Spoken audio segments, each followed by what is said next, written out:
Maya Thompson was 27 and just existing.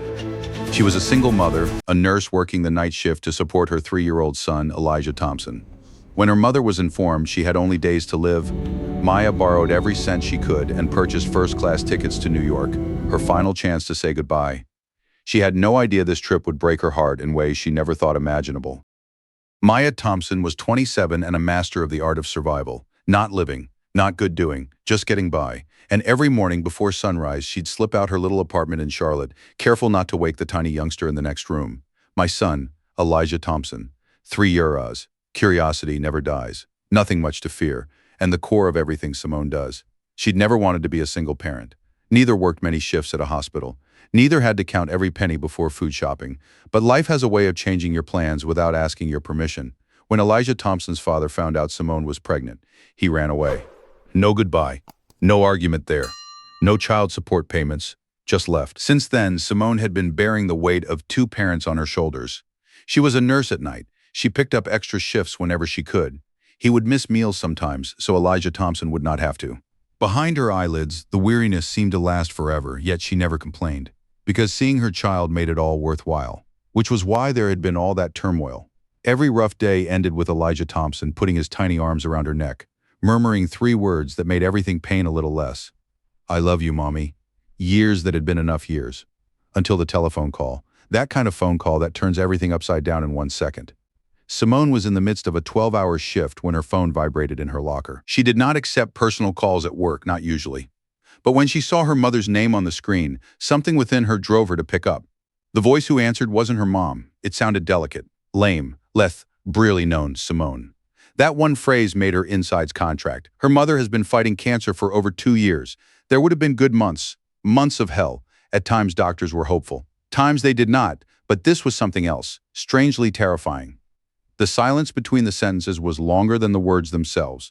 Then came the words Simone will never forget. The doctors are afraid I have not much time left. The planet stopped breathing. Hospital monitors beeped somewhere down the hall. Nurses walked by. Patients asked for aid. Life continued on all around her. But Simone heard nothing. She could think of just one thing. She had to travel to New York. Now. Not the week after. Not tomorrow. Not the following day. Now. No daughter wants her final memory of her mother to be a phone call. She scoured every airline website she could find on her lunch break. One flight after the other. Airport after airport. All of the economy seats were taken. All the inexpensive stuff was sold out. The clock was ticking. Her mother paused. And the only seat she could acquire on time was in first class up front. Simone looked at the price, then looked again. The ticket was worth more than her monthly rent, more than she had put away, more than she could afford to pay. She sat there for a long time. Frozen, what's next? Then she looked at the image tacked up inside her locker. A snapshot of her mother holding baby Elijah Thompson in her arms, smiling. Laughter. Nice one. Looks excellent. And then it was an easy option. She was not buying a luxury experience. She wasn't paying for ease. She was buying one final chance to say goodbye. That afternoon, she borrowed money from coworkers she could trust, borrowed money, and another, then another. The demands were degrading. With every discussion, she lost a bit of her pride. Pride was no longer important. Family did. By the end of the day, she would be fed up simply. Simone sighed with relief as the confirmation email arrived. Then anxiety. Now a new anxiety had developed. She'd never been in first class before, in her whole existence. The people on the seats looked strange, more successful, more certain, more at home in places where she'd never been. What would they think when they saw her battered jacket, her luggage, bargain bin, her son in shoes that had made it through a complete year of playground adventures? The questions pursued her all night long. And the next morning, when she went through the airport terminal with Elijah Thompson's hand in hers, they were still following. Meanwhile, Elijah Thompson could have been no more pleased. His little legs were bouncing up and down in excitement. Every time he saw a plane outside the windows, he opened his eyes wide. Mommy, are we really going above the clouds? Simone smiled, but her heart felt sad. Yes, baby. Like the birds higher above the birds? Elijah Thompson grinned. And for a minute, the terror was gone. Because kids are so amazing at teaching us grown-ups what hope looks like. Simone squeezed his hand as they walked toward the entrance to get aboard. She looked down at the little youngster that trusted her completely. Whoever imagined she could heal all. Don't let him near anything. It will all be okay. And deep within, she made a silent promise. Whatever happened on that airliner, even if she felt uneasy, no matter how out of place she may be, she would deliver him to New York safe. She would say goodbye to her mother. and some way she would steel herself to keep going. What Simone didn't realize was that this usual vacation was going to be the most important experience of her life, not because of where it's going, but what was awaiting her when the cabin doors were closed. Sometimes the worst cuts are not made with words. They are in appearance, the type of stares that make you doubt whether you belong someplace. The sort that tell you quietly, people have determined who you are before you have ever spoken a word. And Simone boarded the aircraft with her son's hand in hers. She felt their stares right away. The flight attendant at the boarding entrance smiled at customers with rehearsed grins. For business travelers, couples, retired families going on holidays, everyone appeared to get the same warm welcome, until Simone and Elijah Thompson got to the front. The grin on the woman's face vanished for a fraction of a second. Most people wouldn't have seen it, but Simone did. Because when you've been judged your whole life, you know the difference between kindness and civility. The flight attendant recovered soon. "Welcome on board." The words sounded right. No, the tone didn't. Simone mustered a pleasant grin and kept going. Maybe she was imagining things. Maybe she was scared. Maybe her nervousness about traveling first class was making her too sensitive. Hope so, she thought. She prayed fervently that it was. Elijah Thompson was pulling at her hand behind her, eager. "Look, Mama." His eyes were on the great windows of the ship. Outside, luggage staff were moving across the tarmac. In the distance, more aircraft were taxiing. Through the eyes of a 3-year-old, everything appeared magnificent. Simone hoped she could see the world like he did, fearlessly, with no criticism, without thinking whether others were judging her every step. When they stepped inside the first-class compartment, the vibe was different. More quiet, more refined, costlier. The leather chairs were broad and softly lit. Before leaving, passengers had beverages. Designer bags were neatly in overhead bins. The whole cabin spoke a silent message. Success lives here, and Simone was acutely aware of everything she wasn't. Her jacket wasn't a designer. Her shoes were not pricey. Her luggage was scratched from years of usage. She worked 12-hour shifts as a nurse. She drove a 10-year-old automobile. She was anxious about her rent. She fretted about medical expenditures. She fretted if there would be enough money at the end of the month. And now she was strolling through a place that seemed made for individuals who never had to think about any of it. A lady sitting near the aisle looked up from a fashion magazine. Her gaze slowly slid away from Simone's face to Elijah Thompson, to their boarding ticket, then back. It was barely seconds, but it was enough. Not antagonistic. Out in the open, not rude. Just a skeptic, as if she could not quite get her head around how they might come to be there. Simone felt the heat rising in her cheeks. She continued on walking. "Don't take for granted. Stop creating difficulties where there aren't any. Please just sit down, window. Seat 3A and 3B. Right next to it." She assisted Elijah Thompson into his seat. The tiny child placed his face to the window at once. He could hardly conceal his enthusiasm. "Mommy, we can see everything." Simone smiled for real for the first time since getting on the aircraft. "Pretty neat, huh? That is the best thing ever." Nearby passengers could not help listening. Some grinned, others did not. Then she noticed the flight attendant once again. Her name tag said Vanessa Hayes. Vanessa Hayes came forward, slowly, deliberately. Her outfit was ironed crisp. Her makeup was excellent. Everything was meticulously overseen, but there was something frigid about her face. Professional, but chilly. Ticket stubs. No salutation, no grin. The request only. Simone hurriedly rummaged in her bag. Of course, she gave them to them. Vanessa Hayes stared at the tickets for longer than was necessary, her eyes flicking from side to side, checking, then checking again, as if to check for a misprint or a cause. Finally, she gave them back. "You have the right seats." That sentence sounded less like information and more like shock. Then she went away. No welcome, no offer of help. Not a damn thing. For a time, Simone glanced after her, trying to tell herself it was nothing.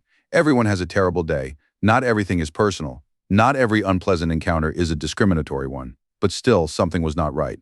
Another person, a few seats back, had been observing silently. He wasn't sipping champagne like everybody else in first class. He was not checking his emails, and he was not seeing the opulence surrounding him. He watched people. The name was Marcus Reed, 39 years old, CEO and founder, Apex Airways. The very airline that's conducting this trip, but nobody on board knew that. Not the travelers, not the crewmen, not even Vanessa Hayes. That anonymity was deliberate. 4 times a year, Harrison booked random flights under various identities. No helpers, no executive group, no special treatment. Just a normal ticket, a normal passenger. Spreadsheets do not reveal the complete picture. Customer surveys don't tell the whole story. And workers act differently when they know that the boss is looking. Harrison liked to see the truth, the unedited version. The version individuals displayed when they thought no one big was watching. He had seen something was wrong immediately, sitting many rows back. Vanessa Hayes' body language shifted with the passenger. To some, her grin became wider. Others disappeared. Her voice changed. Her warmth changed. She turned her focus. Moderate differences. Small enough to say no, big enough to matter. They would go unnoticed by most. Harrison didn't. He'd learned to see such moments growing up in Chicago's public housing. The wait for the respect, the space before compassion, people's preconceptions based on looks. He recognized the signals because he had experienced them. Now he was seeing them once again. On his own carrier, Harrison quietly brought up the Notes app on his phone. He punched in the time seat no. The interaction, then he checked out row 3. Simone was fastening Elijah Thompson's seatbelt. The tiny child was grinning. Her mother was attempting to smile. But Harrison saw what others failed to see. She seemed tired, not physically, emotionally, like a person with a weight no one else could see. And for reasons he could not quite put into words, he found himself wishing the remainder of the journey would be smoother for her. Unfortunately, the flight hadn't even left the ground, and the toughest part of the voyage was yet to come. The majority of prejudice does not begin with an insult. It all starts with a decision, a minor option, a silent decision. An option concerning who merits attention, who should be patient, who deserves fundamental human decency, and midway between takeoff and cruise altitude, Vanessa Hayes was decided. Slowly, the airplane rose through the clouds. Charlotte vanished behind a blanket of snow outside the window. In the first-class compartment, the guests sank into the usual rhythm of flying. Seat belts were removed. Laptops flipped open. Conversations began. Slowly, the anxiety of getting on the boarding began to relax, at least for most of us. Simone attempted to concentrate on Elijah Thompson. The tiny child stared out the window and could not stop. He pointed at something every few seconds. The cloud, the wing, sunlight glancing off the horizon. Everything seemed fantastic to him. Watching his joy helped distract Simone from the knot building in her gut. Her conversation with Vanessa Hayes kept echoing in her mind. Maybe she was overdoing it. Maybe she was more sensitive from the tragedy. Her mother was dying after all. Fear was like an emotional landmine in otherwise normal times, yet the sensation would not go away. The drink service started a few minutes later. Vanessa Hayes walked through first class with the smooth professionalism of a well-rehearsed dancer, or so it seemed from a distance at least. She welcomed the passengers by name. "Travel plans?" asked. Gave beverages with friendly grins. "Good afternoon, Mr. Parker. Can I get you a refill on that sparkling water? Would you rather have orange juice or champagne today?" Her voice was kind, easy. Listening, just what guests wanted in a premium cabin experience. Simone saw Vanessa Hayes halt at almost every seat, one after the other, one row after another. Then she got to row 3 for a while. Simone anticipated the same. Instead, Vanessa Hayes walked straight by them. No salutation. "Yes, sir." Absolutely no acknowledgement, just beyond them. Like their chairs were not there. Simone blinked her eyes. Maybe Vanessa Hayes had forgotten. Perhaps she was coming back. She waited. 2 minutes gone, then 5, then 10. Every other passenger was drinking now, except Simone and Elijah Thompson. The small guy glanced up at last. "Mommy?" "Yeah, honey, I'm thirsty." The word struck Simone harder than they had any right to. Not because Elijah Thompson was grumbling. He was not. He was just thirsty, as any youngster would be. Simone glanced down the aisle. Vanessa Hayes was standing near the galley joking with another staff member. Simone paused for a time. She didn't like confrontations, always had. She liked to work out difficulties in her own head, even as a nurse. But Elijah Thompson had to have water. Nothing else, nothing short of it. She hit the call button. A faint chime sounded up above. Vanessa Hayes looked over to row 3. Her grin disappeared at once. Minutes after she surfaced. "Yes," the tone was harsh. Almost cross, Simone smiled politely. "Hello, sorry to trouble you, my youngster is becoming thirsty. Can we get some water?" Vanessa Hayes glanced across to Elijah Thompson, then at Simone, then to the call button, as if she had been inconvenienced by the request. "Still servicing we are." Simone gave a modest nod. "I get it, water would be good." A pause. Awkward silence. Vanessa Hayes sighed, then sighed, indeed. "Before them, I will see what I can do." And with that she went. No grin. No comfort. Nothing. Elijah Thompson looked puzzled. "Is she angry with us?" Simone's heart shattered at the question. Because youngsters observe more than adults think. They hear tone expressions, energy even when they do not grasp it all. "No, baby." She smiled sweetly. "She is probably simply busy," but the reasoning seemed empty even for her. Marcus Reed was 3 or 4 rows back. He saw it all, softly, very carefully, objectively. Years of leadership had taught him a thing, or consistency is what people use to show who they really are, or contradiction. It wasn't any one encounter that he was interested in. That was the pattern, and a pattern was starting to take shape. He saw Vanessa Hayes come back a few moments later. Not water, but with beverages for 2 people sitting across the aisle, and then another one, no for row 3. Again Harrison accessed his Notes app. Timestamp, note, passenger reactions, of crew. His notes were factual. Emotion had no place in records. The facts did it, and the facts were becoming harder and harder to ignore. Meanwhile, Vanessa Hayes was at the galley with another flight attendant, Lauren Brooks. Lauren Brooks was younger, newer to the carrier, still amped about the work. "Nothing wrong?" asked Lauren Brooks. Vanessa Hayes rolled her eyes. "You know how some folks are?" Lauren Brooks scowled a little. "What do you mean?" Vanessa Hayes dropped her voice. "Not enough. I swear to God, on every trip there's someone who believes first class is a daycare." Lauren Brooks's face shifted instantly. The remark made her uneasy, especially since she knew precisely who Vanessa Hayes was talking about. "She is traveling with a tiny boy," Lauren Brooks said gently. "So?" Lauren Brooks paused, then said nothing. This was the end of the talk, but Harrison had heard enough, not every words. Enough. That was enough to suggest the trend of Vanessa Hayes' attitude, enough to see prejudice cloaked as professionalism. In row 3, Elijah Thompson squirmed. His enthusiasm was starting to evaporate. The kids do not always know why grown-ups do what they do, but they sense the emotional temperature of a space. And at the moment, something was chilly. Finally, after almost 20 minutes of begging, Vanessa Hayes returned. She gave Simone a little cup. "No tray. No serviette. No grin water. Nothing else. There you are." Simone took it softly. "Thanks." Vanessa Hayes didn't answer. She just turned and went away. The conversation was less than 10 seconds long, but nevertheless it seemed a lot longer because it was not the water. Dignity. The basic human urge to feel noticed, to feel appreciated, to feel you belong. And when those things aren't there, people notice, even if no one speaks a word. Simone gazed out the window, trying to concentrate on New York, trying to pay attention to her mom, trying to concentrate on anything other than the increasing impression that she and Elijah Thompson were being treated differently. Maybe there was a reason, perhaps there were not. But one thing was becoming difficult to ignore. Vanessa Hayes' conduct was not improving. It was becoming worse and worse. And somewhere behind them, Marcus Reed filed another note into his phone. Because what he saw was no longer a misinterpretation. That seemed to be a trend, one that is harmful, a way of working that may silently ruin lives, jobs, and reputations. And when this airplane was coming into New York, that trend soon would be hard for anybody to refute. A youngster does not need to know what bias is to feel rejected. They do not need to know what prejudice is. They don't have to acknowledge judgment. They just sense when a space is secure and when it doesn't. And somewhere over 30,000 feet, surrounded by strangers, young Elijah Thompson was starting to feel something was wrong. The cabin had sunk into a quiet hush. People scrolling on their phones. Read the documents. Emailed. Soft humming of motors in the background. For most of those on board, it was simply another flight. Another afternoon, another journey from Charlotte to New York. But for Simone, each minute was longer than the one before. She was often thinking about her mother's illness. Every time her phone vibrated, her heart leaped. She would check the clock and figure out how many hours before she landed. How many hours until she could see her mother again. How many hours she could have left.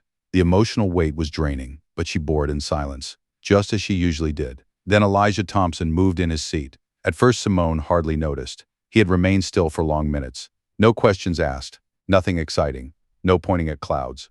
Only quiet. She averted her gaze. Little hands were clutching the armrests. His face was pale-looking. His gaze flashed around the cabin. "Baby?" No answer. "Is Elijah Thompson?" His voice was nothing more than a whisper.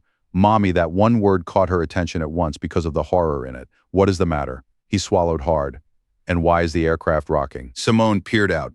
The plane had hit a region of minor turbulence. Nothing special. It is not serious, but Elijah Thompson did not know this. To him, each tremor was gigantic. Every motion seemed frightening. Everything sounded strange. His first flight, the first time he'd been thousands of feet in the air. Suddenly, the thrill that had carried him through boarding was gone. In its stead was terror. Real terror. The good kids tried to explain. The aircraft bounced again. A small hop. Not a lot. Just enough. Elijah Thompson's eyes became big. There was another knock. His breath came faster. "I do not like this, Mommy." Simone grabbed for his hand at once. "It is all right, darling." Her voice was steady from years of nursing, years of soothing terrified patients, years of assisting folks during tough times. But kids can tell when grown-ups are scared too. And Elijah Thompson sensed it. "Let me out." His voice broke. The first tears started. Simone clasped his hand. "We cannot go right now." Another bump. A little bit stronger. The seatbelt sign came on above. There was a gentle chiming in the cabin. That was all. Tears flowed. Then all at once Elijah Thompson started to wail. Not crying. No problem. Crying. The type of sobbing that comes from real terror. Scared crying. the sort loving parents can't just ignore. Immediately heads turned. Some people gazed at row 3. Some looked on with pity. Others seemed peeved. A businessman lowered the screen of his laptop and gave a loud sigh. Across the aisle, a lady took off her noise-canceling headphones long enough to grimace. Another passenger caught his wife's attention. That was the message. People were watching. And Simone felt every single look. For parents, there are few things more alienating than witnessing their kids struggle in public, particularly when there are outsiders looking, especially when those strangers seem irked. She moved nearer to Elijah Thompson. "It is okay, friend." He shook his head. "Nope." The word came out louder than he meant. A few more heads turned. The wailing became louder. Simone blushed red, embarrassed. It's not like Elijah Thompson was doing anything wrong. But since society encourages parents to feel accountable for every emotional response their children have, even those they cannot control, she put an arm over him, trying everything she could think of. Tender words, distractions, comfort, breathing exercises. She used the same approach to worried pediatric patients. Some did help, just for a time. Then they encountered another little pocket of turbulence, and Elijah Thompson lost the last vestige of his nerve. Now he was weeping openly, scared too much and totally unable to settle down. That's when Vanessa Hayes came over, not with sympathy, not with help. "Do not worry." Irritably, you could not ignore the emotion on her face. She crossed her arms and walked towards row 3. Nearby, other passengers were watching. The cabin suddenly seemed smaller, more in the open, not so comfy. Vanessa Hayes paused next to Simone's chair. "Ma'am." Just the tone of it made Simone's gut clench. She raised her head. "Yes?" Vanessa Hayes looked at Elijah Thompson, then back to Simone. "You're going to have to get a handle on him." The words hit like a slap. Simone hesitated, uncertain whether she'd heard right. "I am trying," she said quietly. Vanessa Hayes did not whisper. No empathy, did not recognize that the youngster was scared. But she talked loudly enough for the passengers adjacent to hear. Other visitors paid for a silent flight. The sentence hung, heavy, sharp, embarrassing. Simone felt all the eyes in the surrounding rows turning toward her. Against Elijah, towards the scenario that was happening. Her chest clenched. Because this was not a private adjustment. This was a public shaming. And there was a distinction. "A big difference?" "I'm doing the best I can," Simone responded gently. Vanessa Hayes' face did not alter. "Well, you had to do better." "Nothing." A quiet of agony, the type that comes after something indecent. Some of the passengers appeared ill at ease. Even those who had been irritated by the sobbing. There is a boundary between impatience and cruelty. Vanessa Hayes had just walked over it. Elijah Thompson lifted his eyes through tears. Perplexed, it hurts, ashamed, not quite knowing what was going on. He just knew that some adult was angry with him, and that knowledge just seemed to make him weep more. Simone's heart was crushed. It wasn't because outsiders were evaluating her, not because of shame, but because her kid was in pain. And instead of getting sympathy, he was drawing criticism. A few seats behind them sat Marcus Reed, very motionless, his jaw clenched. He held his phone. Another note. Another time-stamped. One more thing. But this one was different, because one thing was bad customer service. Another was a lack of empathy, but embarrassing a scared kid in front of the class. That was over the line, and Harrison knew that. It could be felt all across the cabin. But Vanessa Hayes still seemed blissfully innocent, or maybe she did not give a shit. Simone turned and walked away, pulling Elijah Thompson closer. They ignored the glances, the whispers were ignored, forgetting the insult. She paid attention entirely to her kid, his shoulders shaking, his eyes scared. His little fists gripped hers tightly for protection, and she recalled herself why she was on this voyage deep within. Not to be comfortable, not for luxury, not for location, for the family, for her mom. One last adieu. She didn't know, however, that the scene they had just seen was going to be hard to forget, because Vanessa Hayes was not finished acting. Not even remotely, and the next mistake she made would alter everything in that plane. There are occasions when a man is not known until a crisis. It's exposed in an accident, a little error, a moment no one planned, a moment that might be met with grace, or use it as a weapon. And somewhere up in the skies, a little paper cup was going to tell precisely who everybody on that aircraft truly was. Elijah Thompson was finally starting to cry less. Not that his worry had faded. Not because he felt secure all of a sudden, but because emotional tiredness was starting to replace terror. Anyone who has cared for a terrified youngster knows that moment. The tears get softer. The breathing slows. The storm is over, for the moment at least. Simone ran a gentle hand across her son's hair. "Are you all right, mate?" Elijah Thompson nodded faintly. A little, his voice seemed weary. The type of weary that comes from carrying feelings too huge for a young kid. Simone gave a little grin. You were quite brave. I was afraid. I know. Again a halt. Then Elijah Thompson leaned on her shoulder. Are flights supposed to be this scary? Simone laughed gently. No, most flights are really very dull. A little grin touched her lips, and for the first time in over an hour, everything seemed normal again, or at least anything like usual. Nearby passengers resumed their own activities. Slowly the pressure that had been in the cabin eased, the atmosphere had hushed, even Marcus Reed, observing several seats behind, could see it. All right. And that's the way it should be. People chill out, kids heal, life carries on, sadly. Life has a way of challenging individuals when they least expect it. A few minutes later, Elijah Thompson picked up the cup of water on his tray table. The same water Simone waited almost 20 minutes for. His limbs were not moving, preoccupied, like all 3-year-olds do. Simone glanced back for a moment, her hand going inside her handbag. Hold on, maybe 2. That's all it took. Elijah Thompson nudged the cup with his elbow. The cup tilted. Forward went the water. A little jet of water spilled down the aisle, and right on to the cream-colored designer jeans of a lady sitting close. The cottage was chilly. For one dreadful second, nobody moved. No one spoke. Everyone just stared. Elijah Thompson stared at the empty space in the cup, then to the moist cloth, then to the lady. His eyes bulged in terror. Oh no. His lips barely spoke the words. Simone's stomach sank immediately. Oh my God. She grabbed napkins. Oh, I'm really sorry. The lady got up quickly. The water was not harmful. It was not even much money, but the discoloration was instantly obvious on the costly material. My trousers. Simone sprung to life. I'm really very sorry. She gave her napkin. It was a mistake. The lady looked exasperated. Of course disappointed. Most people would be so, but kudos where kudos are due. She did not shout. I did not disrespect Elijah Thompson. Did not make a scene. She just looked annoyed. I have a meeting an hour after we land. And Simone bowed her head again and over. I understand completely. The shame was too much. Nothing wrong with what Elijah Thompson had done. Children drop stuff, adults spill stuff, accidents do happen, but after everything that had previously transpired this flight, this was like fuel on a fire. Elijah Thompson's lower lip began to quiver. I'm sorry. The young child sounded gutted. The lady studied him. Then he sighed. Some of her irritation melted away. It was an accident, not hot, not mean, only truthful. But someone else had been watching too, but not like the passenger. Vanessa Hayes recognized opportunity. She was there in nearly no time. The instant she saw the mess, her face set hard. What happened here? The lady explained. The kid knocked over his water. Simone's gaze turned to Vanessa Hayes, then Elijah Thompson. The expression told the whole story. There it was. One more difficulty. Another excuse. Another reason. Simone apologized again instantly. So terribly sorry. It was an accident. Vanessa Hayes folded her arms, a particular gesture, defensive, judgmental. Patronizing, the lady smoothed her clothes. Not the best, but I will manage. That should do it.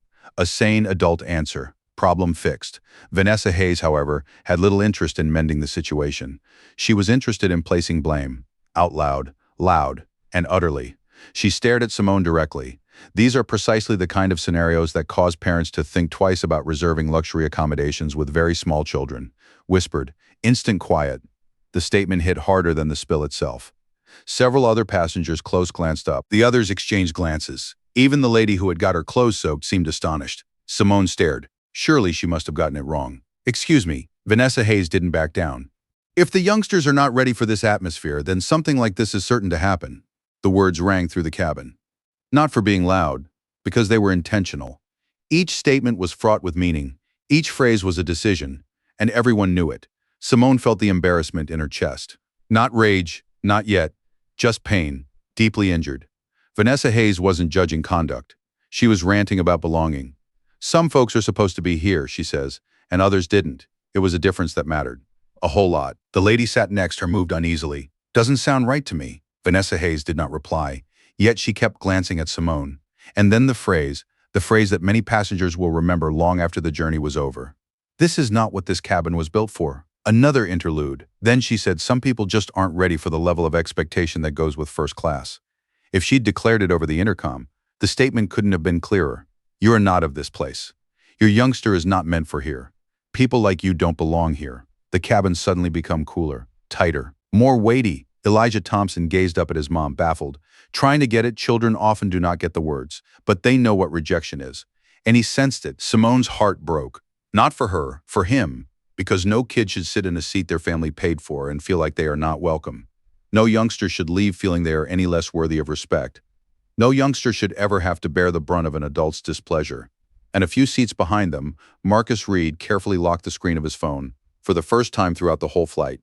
He was not writing things down, he was not looking, he wasn't collecting data. He thought, cautiously, no kidding. What had started as dubious service was becoming into something far more serious, something more deadly, and from the awkward glances passing through the cabin, he was not the only one who noticed it. Meanwhile, Simone put an arm around Elijah Thompson, defensive, steady, resolved not to weep. He kept himself from reacting, resolved to keep her dignity intact, but within something was different, because there is a time when a person knows they are not dealing with misunderstanding. No more coincidence. No more dealing with lousy service. They are subjected to intentional disdain. And for Simone, that was when it was at last realized. There were still hours until the flight, but the tension was no longer simmering quietly under the surface. Now everyone was able to view it, and before the jet hit New York, finally someone was going to have to own it. There are times in life when a room transforms permanently. Times when a line is crossed. Moments when everyone there knows they've just seen something they can't unsee. And aboard Flight 1742 to New York, that moment came without warning. Vanessa Hayes' statements left the cabin unusually silent. Nobody spoke. Nobody moved. An uneasy tension hung in the air between rows of costly chairs and half-finished beverages. Simone sat as motionless as a stone. She put her arm over Elijah Thompson protectively. Vanessa Hayes' words ran through her head over and over again. Simone has avoided confrontation most of her life. She was the type of person who apologized even when it wasn't her fault. The nurse who remained after hours to aid other nurses. The sort of girl who bore difficulties silently. The mom who swallowed agony so her kid wouldn't have to. But this time there was something else. Because this wasn't about a spilled cup. It was not first class. It was not really about her at all. Elijah Thompson was concerned. And every parent has a breaking point. Not a point when they become nasty. A moment when they really talk. Quietly, strongly. Sure. Simone took a deep breath, then glanced straight at Vanessa Hayes. My son was in error. Her voice was still level. He poured water. Vanessa Hayes crossed her arms again. Simone continued, and I said, sorry, straight away. Several of the passengers close listened intently. The lady with the spattered trousers nodded slightly. Even she seemed uneasy at how far things had gone. Simone continued talking. But what you're doing now is not about the spill. Silence. Ever since we got on this aircraft, you've been looking at us strangely. The words fell heavy. Not that they were loud, because they were real. Vanessa Hayes' face tightened. I do not know what you're thinking. Simone held her eyes. I am not insinuating anything. Another pause. I am telling you how it feels to me. For the first time throughout the journey, some of the passengers were looking directly at Vanessa Hayes rather than Simone. The focus turned, the spotlight changed, and it was not liked by Vanessa Hayes at all. She stiffened, her mouth constricted. Ma'am, I urge you quit making difficulties. The reply instantly transformed the mood. Simone was not making an issue. She was replying to one. That made a difference. Everyone could see that. Everyone except Vanessa Hayes. Elijah Thompson snuggled toward his mother. The tiny kid felt the struggle. Children usually do that, even when they don't comprehend it all. He glanced back and forth between the grown-ups. Nervous, confusing, scared. Simone dropped her voice. I do not mean to make an argument. Then she said that halted a few folks in their tracks. I'm simply asking for the respect that everyone else got. Silence fell again in the cabin. Not an uneasy quiet. Silence. Contemplative. The type that occurs when someone finally expresses what everyone's been observing. Marcus Reed glanced up from his phone several seats back. His focus became sharper. This discourse had transcended customer service. Now it was a question of responsibility, but Vanessa Hayes appeared deaf to any of it or unwilled. Her fury had been mounting for hours. Every engagement, every imagined barrier, every second she persuaded herself she'd been correct. Sometimes, if you believe your own story long enough, you can't see reality clearly anymore. Vanessa Hayes took a step forward. You know what the true problem is? The question caught everyone off guard. Simone, among others. Vanessa Hayes' voice raised a little. The actual problem is that certain passengers want special treatment. The charge seems unjust to me at once. Simone looked, not believing. Water, I inquired. Vanessa Hayes did not reply to the remark. You destroyed the cabin. My kid was frightened. You upset other guests. He is 3 years old. The interchange got acrimonious, fast the suspense growing with each phrase. Nearby passengers shuffled uneasily. The lady in the fancy jeans looked appalled. The younger flight attendant, Lauren Brooks, came at the door to the galley. Concern clouded her face. Something was obviously going wrong. Very, very incorrect. Then Elijah Thompson cried again. Not boisterous, enough only. A scared toddler responding to scared grown-ups. Mama, his voice was shaking. Simone quickly turned to him. It is all right, sweetie, but Vanessa Hayes was already falling apart emotionally. All the professionalism she'd worn all flight long was gone, replaced by irritation. Fury, bad judgment. The deadly combo of all three. Look, Vanessa Hayes snapped. The phrase resonated more than I meant. Every time a few passengers exhaled gently, Lauren Brooks stepped forward. Vanessa Hayes, a caution, do please. I tried to halt what was going on, but Vanessa Hayes was no longer listening. She pointed at Elijah Thompson, a move that quickly seemed wrong. That is the conduct I'm talking about. Elijah Thompson shrank in his seat, tears coming up again, and every adult in the seats around could see what was going on in that heartbreaking moment. And a scared youngster was becoming the object of an adult's fury. Simone partially rose from her seat. That is enough. Not mad protective. Do not talk about my kid that way. The words were sure, measured, make sense, but they confronted Vanessa Hayes in public, and that was when it all fell to pieces at last.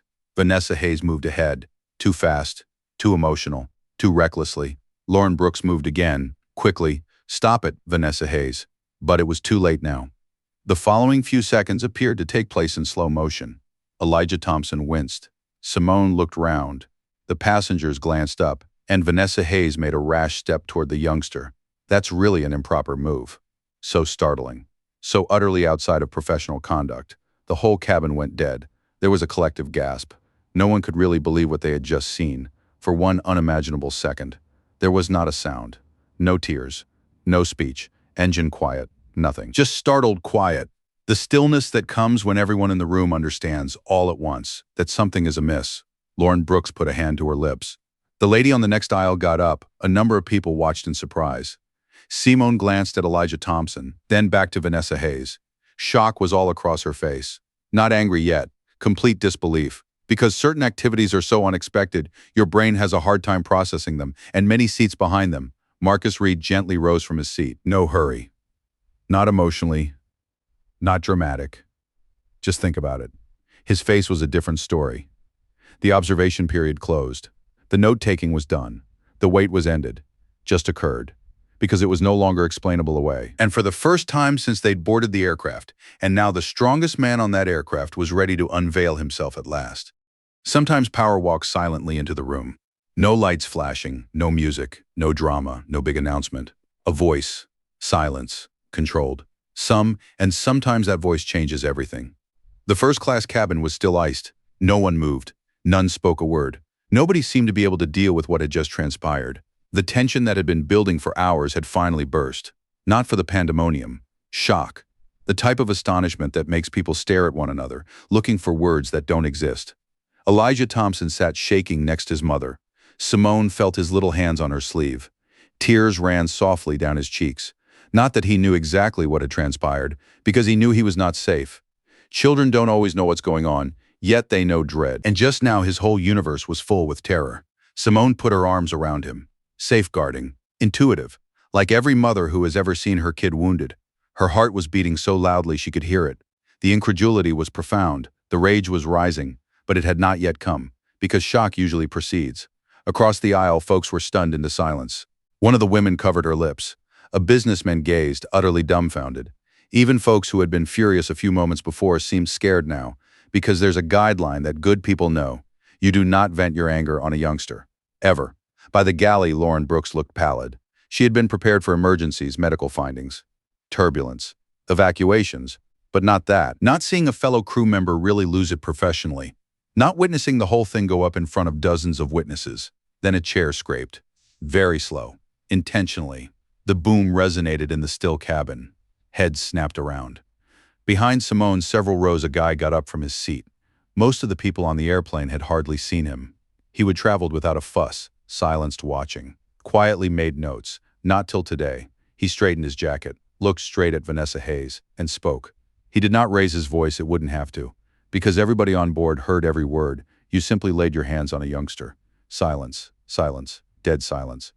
Vanessa Hayes spun around for the first time all day. There was hesitation on her face. Her confidence, so strong for hours, now looked frail. The guy kept on strolling forward, one step at a time. No rage, no shouting, no drama, only purpose. The type of purpose that instantly alters the mood of a room. Vanessa Hayes frowned. "Sir, please return to your seat." The guy kept on going, did not argue, didn't raise his voice. Instead, he posed one question. "You know what you have just done?" The way he stated it, however, made everybody sit up a little straighter. Listen harder. Listen more closely. Even Vanessa Hayes seemed taken aback. I was in a disruptive situation. The response was swift, defensively, like she would rehearse the excuse in her head. The guy gave one nod gradually, then to Elijah Thompson. The scared small child gripped onto his mother's side. Then he glanced back at Vanessa Hayes. "No," another pause.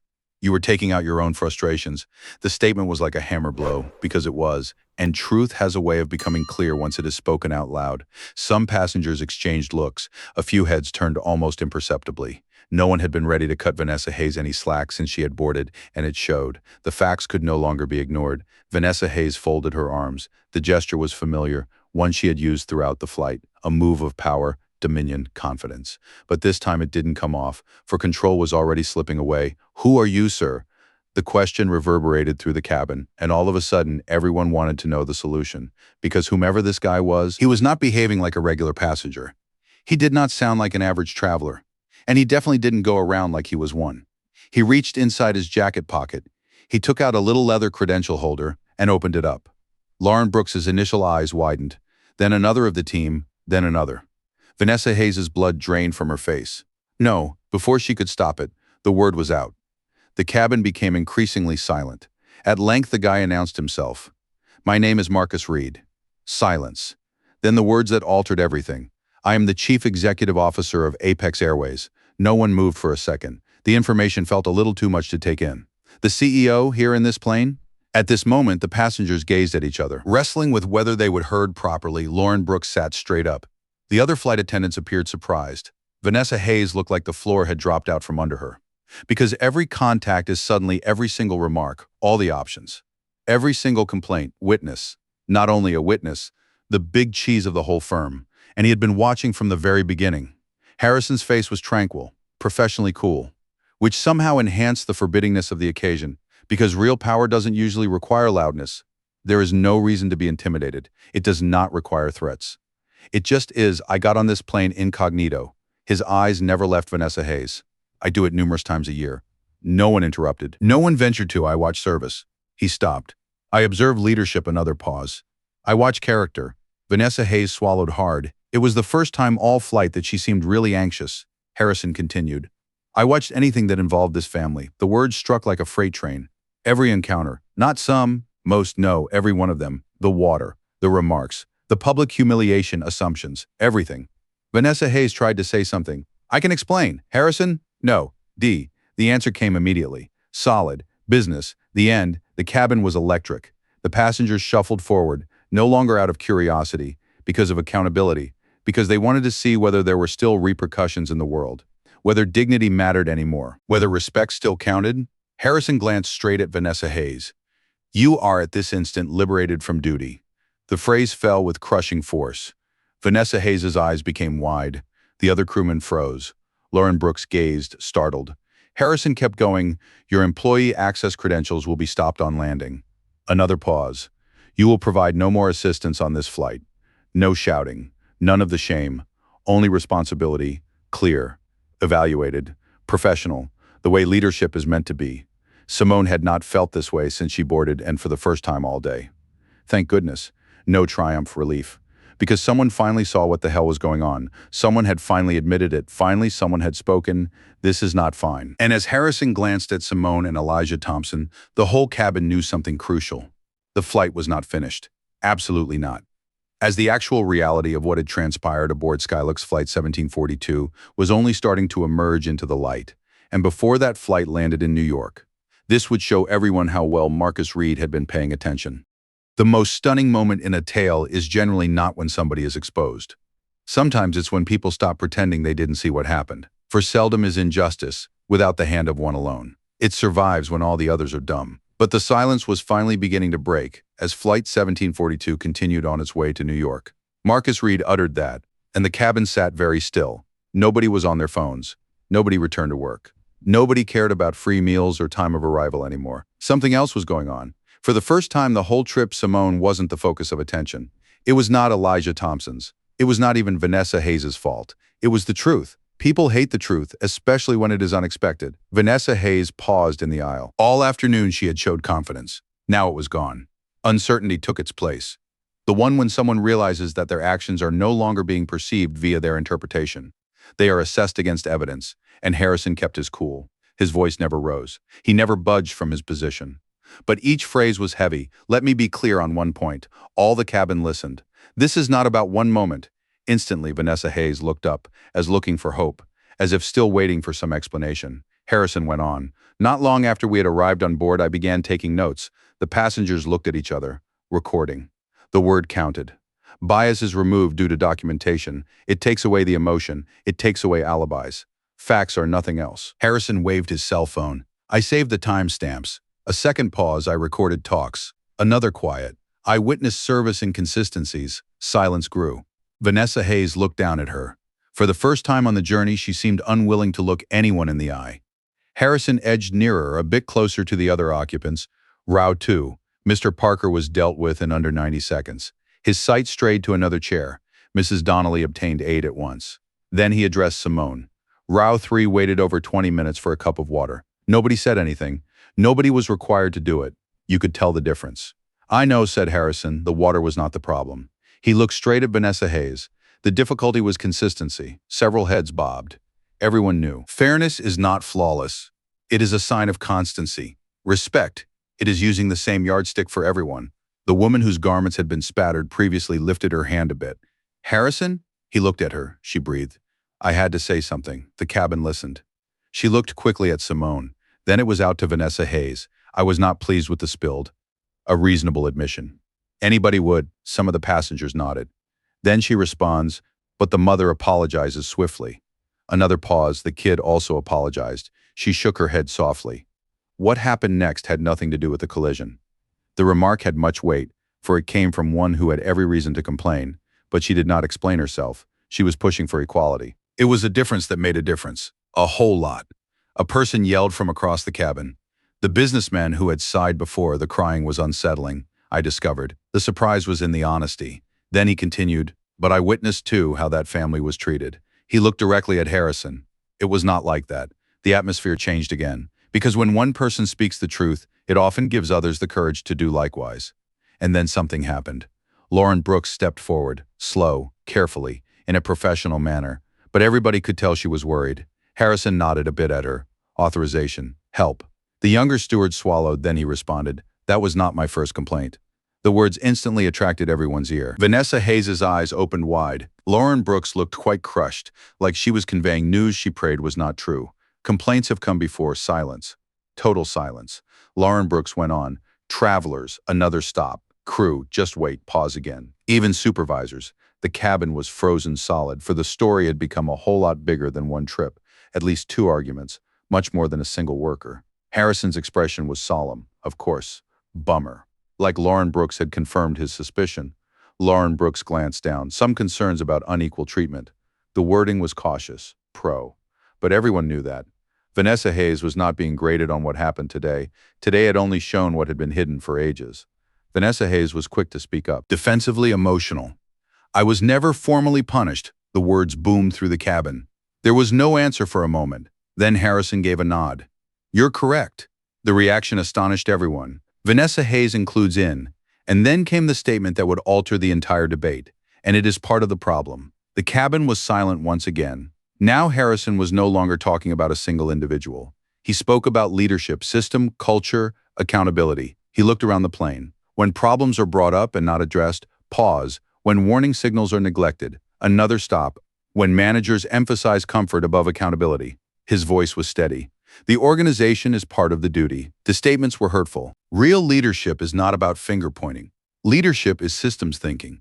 The passengers were no longer observers of a CEO punishing an employee. They were seeing a leader recognize institutional failure, and it was a lot more powerful. Harrison looked at Simone. For the first time, his face softened, not out of pity. Respectfully, not the same. A tremendous change. Ms. Washington. Simone looked up. Emotionally exhausted still clinging on tight to Elijah Thompson. I was still trying to figure out what had happened, Harrison said, slowly. What happened to you and your child should not have happened. Simple words, but extremely important, because accountability begins with recognition, not reasons. No reasons. Acknowledgement. Elijah Thompson looked up at him. Silence, oddly. Harrison bent down a bit so he wouldn't tower over the youngster. You didn't do anything wrong. The little man peered, as if he wanted to hear it again. Then Harrison smiled weakly. And your mother didn't either. For the first time in hours, Elijah Thompson's shoulders had relaxed. A little bit, sometimes. Mending begins with a remark. Just a term. Again, Harrison got up. Then he looked directly at Simone. When we go down, my office will support you all the way. The cabin listened attentively. We'll preserve witness statements. Another pause. We will maintain internal records. Another pause. We will cooperate fully with any investigation. The pledge sounded rather serious because it was. No advertising. Not damage control. Responsibility. Real accountability. Simone felt something she had not felt in a very, very long time. The first time since she'd been on the plane, she saw. Not evaluated. No evaluation. Understood. And as the jet continued on its route to New York, one thing had become clear. The truth eventually came out. But the consequences of that truth were just beginning to be realized. When Flight 1742 landed, the discussion would travel way beyond the cabin, and very soon the entire airline would have to come to grips with what had happened 30,000 feet above. Justice is generally thought to be quite angry, with shrieks, in vengeance. Finally, someone gets their comeuppance. But real justice does not often work that way. Justice is dumb indeed. More on purpose. Better, yes. Because genuine justice does not merely punish one individual. It pushes the whole system to face the reality. And that procedure started when Flight 1742 eventually landed in New York. The wheels rumbled down the runway, a sound I recognized, one that frequently stands for relief. The journey's finish. Another start.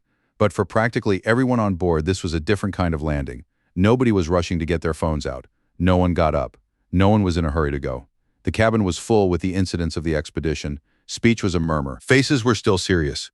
People knew they had seen something amazing. Not for drama, responsibility. Simone gazed out the window. The plane was taxiing to the gate. New York's skyline was some ways away. She wept for a time. Not what occurred on the aircraft. For the very reason she had set out on the voyage in the first place. Her mom. Time was of the essence. There was no time to lose. And after everything that had transpired here, she was at last. Elijah Thompson was beside her, shoulder to her shoulder, drained, worn out, still clutching the little plush dinosaur he would hold the whole trip. Simone kissed his forehead without a word. Protective. The airplane was at the gate. The seatbelt sign was still on. Then something strange occurred. Passengers were not permitted to disembark. A murmur went through the cabin. Confusion. Interesting. Any questions? The door to the cabin opened, and more uniformed cops came on board. Then the atmosphere suddenly changed. No one required an explanation. They all knew why they were here. The cops passed on in silence, in the professional sense of the term. No drama, not aggressive. They went to the front of the cabin. Vanessa Hayes claimed a jump seat near the galley. She became white. She sat up straight. Just a few hours before she had been responsible for the atmosphere in the cottage. Now she sat in the peace of the dead. An officer was talking to her quietly. The airline authorities waiting at the gate verified other papers. They followed procedure to the letter. Commercial. Business, neat, respectable. It should work on accountability. No hollering, no party, no shame. The only results. The lead officer told Vanessa Hayes she would have to come with them to be questioned about allegations of physical contact with a child passenger. Witnesses have already given remarks, and travelers, crew members, and the airline execs. Vanessa Hayes surveyed the cabin. For the first time all day, it seemed there was nobody who wanted to justify her behavior. When you see scores of other people seeing the same thing, it is hard not to feel some responsibility. As it is. Then authorities escorted her off the plane. Softly. No incidents were reported, and as she went out of the door, the cottage was full with a queer sense. Not joy. Conclusion. Most people knew that something big was happening. One person's wrong choice, so many lives altered, including herself. Some of the people looked down, others were mute. Looking the thought. Research, meanwhile. Marcus Reed had a considerably worse problem on his hands. To him, the tale was never one worker. It was about the culture that allowed the disregarding of warning indications. At last, the passengers disembarked, and Harrison was welcomed by airline officials at the terminal. The aircraft hadn't yet landed, and emergency meetings were being called, records evaluated internally, reopened prior allegations. The reports of the supervisors were corroborated. Performance appraisals were reviewed. And what they found was rather terrifying. Lauren Brooks was right. Concerns have been raised over a period of years. Passenger complaints. Stories from colleagues, customer reviews, own observations. Each report had been reduced individually. That made sense. Released. They produced an image altogether. A trend. Patterns matter. Also, culture is patterned. The airline launched an internal inquiry within days. Not a token review. A true inquiry. The compliance authorities intervened on their own will. Human resources staff considered previous choices. Audited training records. The management replies were analyzed. The results sparked some tough talks throughout the firm. Several senior executives who had consistently disregarded recorded concerns were removed. Some quit before disciplinary decisions were announced. Some were just dismissed. Not because they themselves had abused passengers. For leadership is responsibility, and accountability is taking action when there's a problem. That was a lesson you could not miss.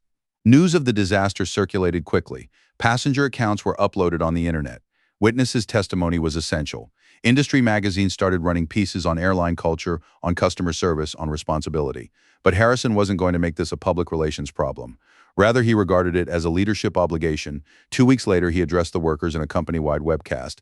Thousands of team members were watching. Stewardesses, airmen, customer service reps, overseers, boss, all. It was a direct message. No kidding. And clumsy. Well, we lost. The message hit home. It was not Vanessa Hayes that lost. And not one of the workers was a failure. We're out of here. Harrison continued. Leadership fails when issues are highlighted and disregarded. A moment of silence. Devalued travelers equals leadership failure. Again, quiet. If people do not believe reports will make a difference, leadership is failing. The news spread across the company. Leadership begins from the top, not the ground. Harrison then announced a slew of changes. More bias training, independent review of complaints, strengthened processes for passenger advocacy, greater protection for workers who raise concerns. Required, audits of leadership accountability. The initiatives are costly, time, commitment, resources, but Harrison believed in something that mattered. Trust is not kept by promises. You keep trust by acting. Finally, Simone arrived at the hospital hours after her arrival.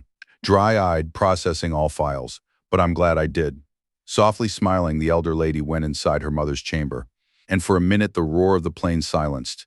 The combat was over. The headlines went away. Family was everything. Love was everything. But Simone knew one essential problem, and the fight for responsibility was not over yet. Justice is being done, not because anyone is out. Not that anybody was punished, because the truth was out at last. And then the truth is accepted, but change is possible. Real change. But what Simone and the passengers of Flight 1742 did not yet know was that the last chapter of the story was going to be much more important than duty. It would be a sign of the enduring effect one steady family had on a whole airline. And it is a lesson Marcus Reed will never forget. Sometimes the biggest victories aren't made in courtrooms. They are not found in the boardroom. They do not happen on television. Sometimes the biggest success is simply making it there to say goodbye. And to Maya Thompson, it was the only victory she had ever truly wanted. The vehicle stopped outside the hospital, and the events of Flight 1742 still seemed unreal. The autumn, the terror, the confrontation. Marcus Reed's exclamation of amazement. It seemed like a lifetime ago. But for a few hours, Simone stepped out of the car, with Elijah Thompson still holding her hand. The little youngster was exhausted. His eyes were puffed from crying. His body moved with the heavy weariness of an extremely taxing day, but he kept hold of his mother's hand, as if to reassure herself she wouldn't disappear. They went through the doors of the hospital. Former nurses, previous visitors, past families have their own challenging moments, until at last they arrived to room 814. Simone waited outside the door, suddenly frightened. Not what she could see, of what she stood to lose. Because no matter how old we become, we are always a kid to our parents, and no youth is ever prepared to say farewell. She took a big breath, then entered. Her mother was conscious.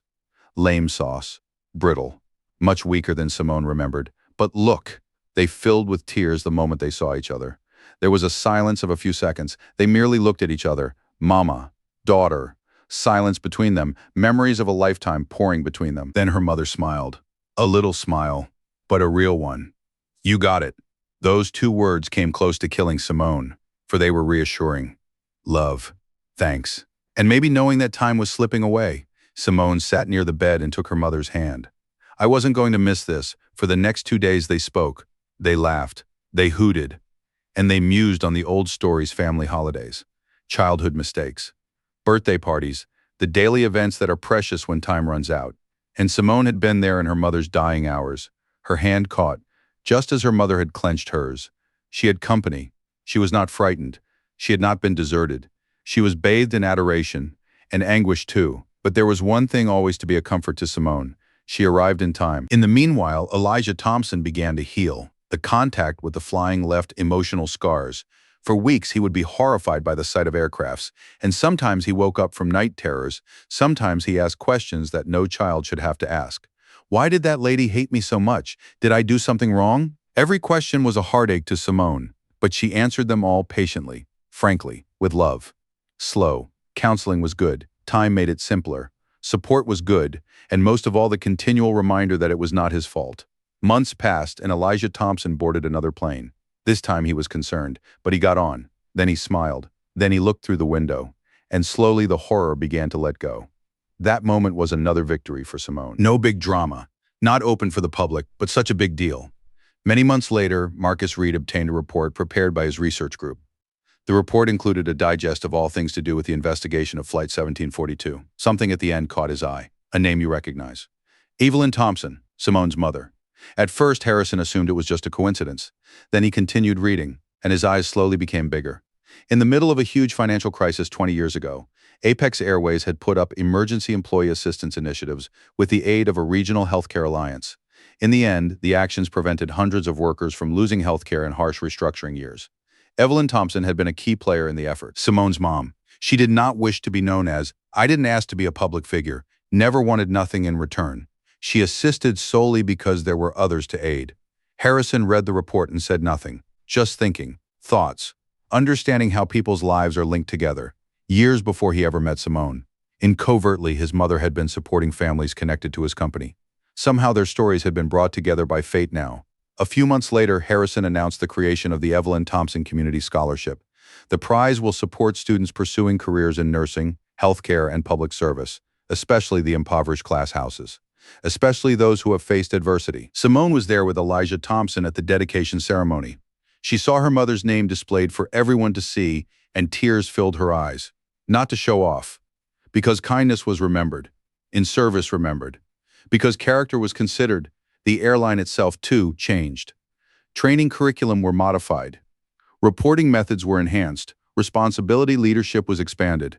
The customer experience guidelines have been revised. Not because a PR staff instructed them to. There were lessons to be learned, real education. Organizations seldom learn painful truths unless they are prepared to face them. Something many workers would say even years down the line. Not because of the controversy, not because of headlines, for that was a game changer. Just a little reminder that behind each journey there is an invisible story. Note, assumptions are dangerous. A reminder that good manners matter. In a business suit or a medical dress, poor or affluent, whether row 1 or row 31. Simone and Elijah Thompson, in their turn, pushed on. Not identical, only more potent. Sadness, healing in hand, bringing hope, for life had taught them something great, a memory to last long after the vacation is done. Status goes down at 30,000 feet. Titles are dead. Money disappears. Seat allocations are eliminated. But it's still there, and we are assessed by one simple question. What should our attitude be toward that person who seems to have nothing to offer us? Seating is subject to change. Because bank accounts change, positions change. But respect for another human being should not depend on the color of his skin, the size of his wallet, or the seat designated on his boarding ticket. The sky shows us the truth about ourselves, and everyone on Flight 1742 received the message. If you liked this video and it provided you a new viewpoint, please subscribe to the channel to hear more intriguing tales. And tell me what impressed you most in the video today. Thanks for viewing, and I will see you in the future video.